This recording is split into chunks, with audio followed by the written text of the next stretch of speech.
Hi everybody, how's it going? This is another video in regards to some of the things we talked about during our workshop on Friday, October the 25th. I wanted to touch a little bit more on some of the problem type examples and go through some of the formulations and models. We kind of touched about a cost tree, and the idea of a cost tree, it's really effective.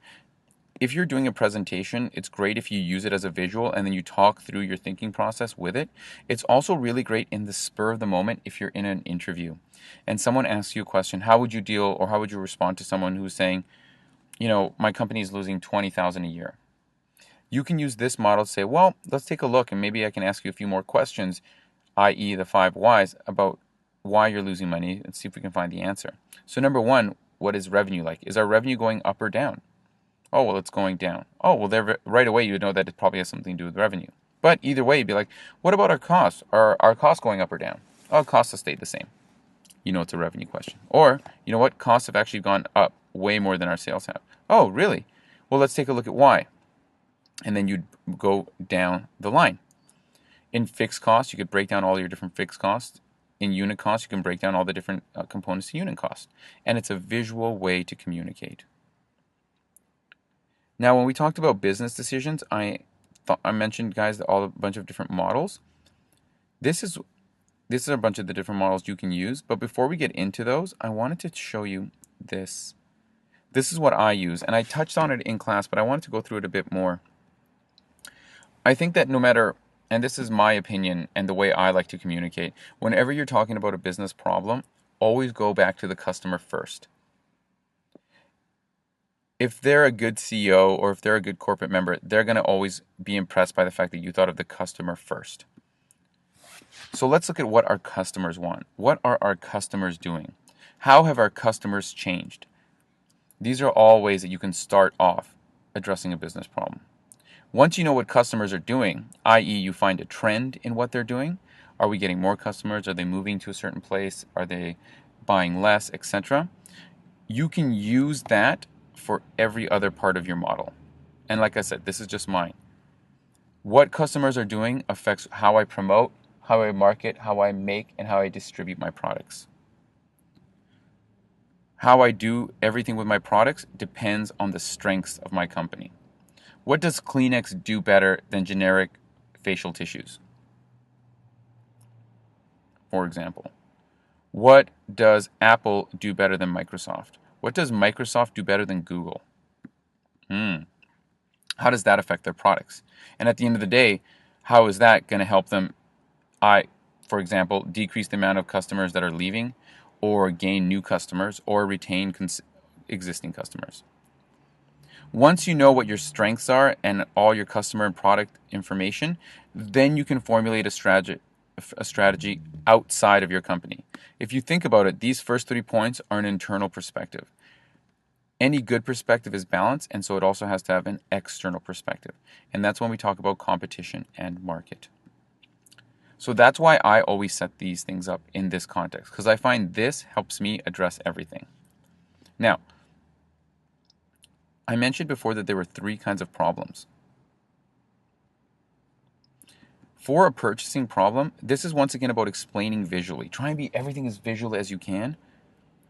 If I set up whatever model I set up, if I'm going to deal with a purchasing problem, company A wants to purchase company B, company A has the opportunity to purchase this product, etc., I would just use this model per company. And I would have a slide like this. I'd have a slide like this. So there you see are my different products. And here would be company A, B, and C. And I would rank them. So who are our customers? And then at the very bottom, just like a math equation, can we gain more customers? Yes or no? Is this an overlap? Yes or no? Products. Do we have the products that are complementary? Are they building the same thing? Do they build it in a better way? Strengths, market, and competitors. If I was to give a slide with this, it's a visual way for the judges, our clients, our professors to see our thought process. And remember, that was one of the big walkaways, that the solution is not as important as your methodology. Explaining things visually makes your methodology easier to understand and easier to remember. One of the other things I think I mentioned to you guys how you should always have your own models, and I think it's also very good to have your own throwaway numbers. I wanted to show you this slide so you can see what my throwaway numbers are. Here we go. I always like to have a Canadian, US, and sometimes you can have a world.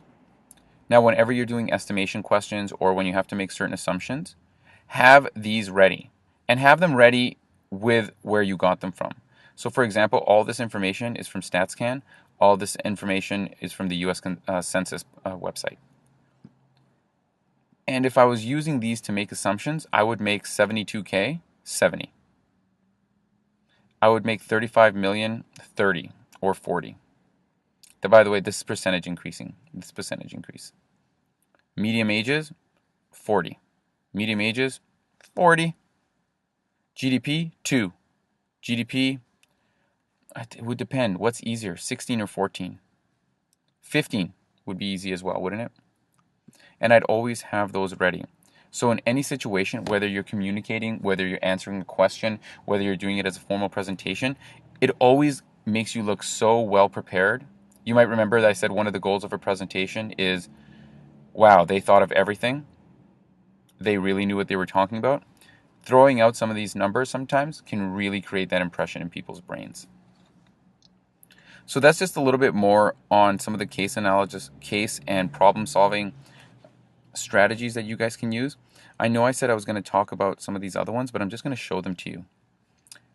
Porter, take a look at this. It's pretty self-explanatory, and you can look it up yourself. This is Porter saying how you should compete.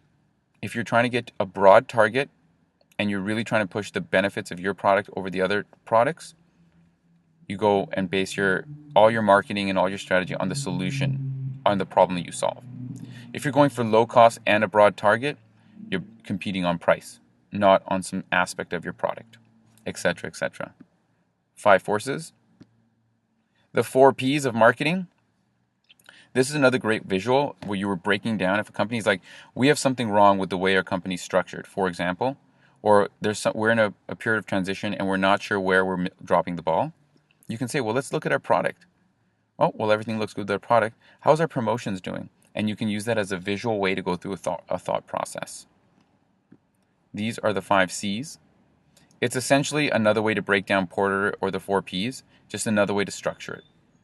And lastly, you have your SWOT analysis. The one point that I want to make, irrespective of which one of these you use, if you're doing Porter, you don't need to say, oh, I'm going to use a Porter analysis. It makes you really look like a student. And if you're talking to a client, it kind of takes away from your importance. What I would say also is, if some of these things aren't relevant, suppose you're using the Porter example. If buying power is not relevant, there's no need to talk about it.